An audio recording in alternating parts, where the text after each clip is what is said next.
Yang mulia Sekretaris Eksekutif UNESCAP, para delegasi,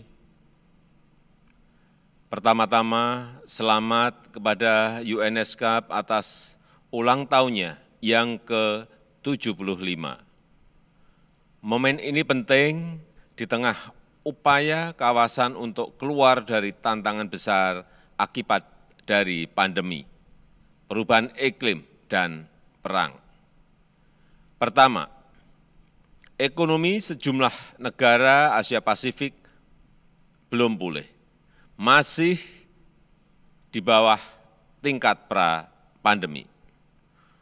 70% dari total pengangguran baru terjadi di kawasan kita, dan 85 juta penduduk kembali masuk ke jurang kemiskinan ekstrim.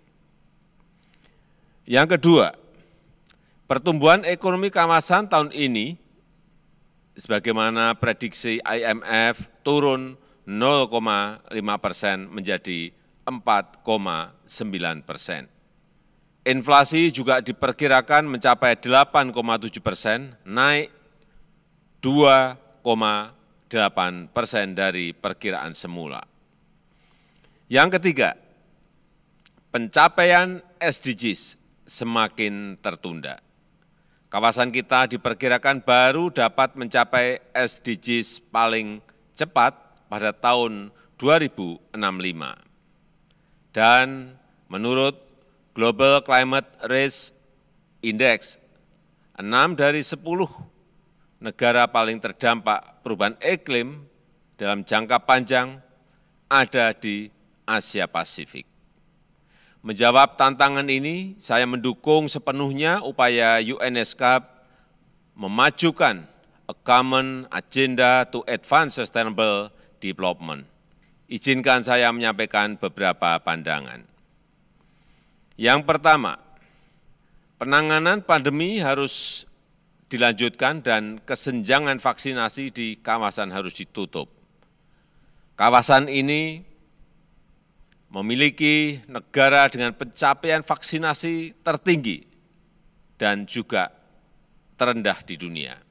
Keberhasilan vaksinasi menentukan reaktivasi ekonomi nasional dan konektivitas dengan perekonomian dunia. UNESCAP dapat mendukung terbentuknya jaringan fasilitas produksi dan distribusi vaksin regional, mengatasi tantangan logistik dan mempersingkat rantai pasok.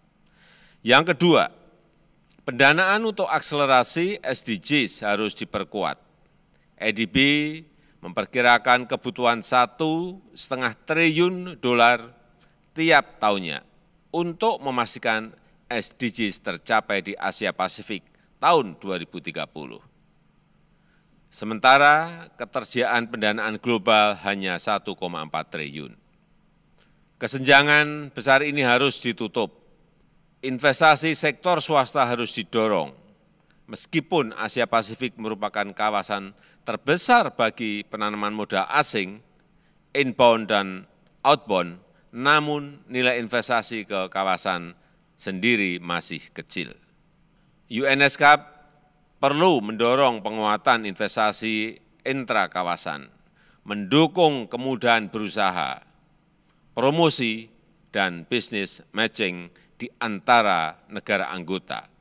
Pendanaan inovatif perlu terus dimajukan, kolaborasi UNESCAP dengan ADB dan lembaga pendanaan lainnya sangat diharapkan. Indonesia sendiri memajukan berbagai pendanaan inovatif termasuk SDG Indonesia One, Green Sukuk, dan ekonomi karbon. Yang ketiga, sumber-sumber pertumbuhan baru harus diperkuat. Digitalisasi, pemberdayaan UMKM, dan pertumbuhan hijau adalah masa depan kita bersama. Optimalisasi, digitalisasi perdagangan akan memangkas biaya perdagangan di kawasan setidaknya 13%. Akses UMKM pada financial inclusion dan rantai pasok kawasan perlu didorong.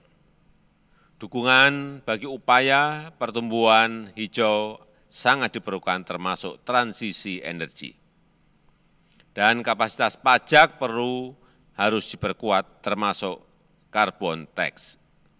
Yang mulia, Presidensi G20 Indonesia kami manfaatkan untuk memperjuangkan kepentingan negara berkembang, terutama bidang kesehatan, transformasi digital, dan transisi energi. Kami berterima kasih atas dukungan dan kontribusi UNESCAP dalam upaya ini. Dengan bekerja bersama, kita dapat mempercepat pemulihan kawasan dan dunia menuju masa depan berkelanjutan. Recover together, recover stronger. Terima kasih.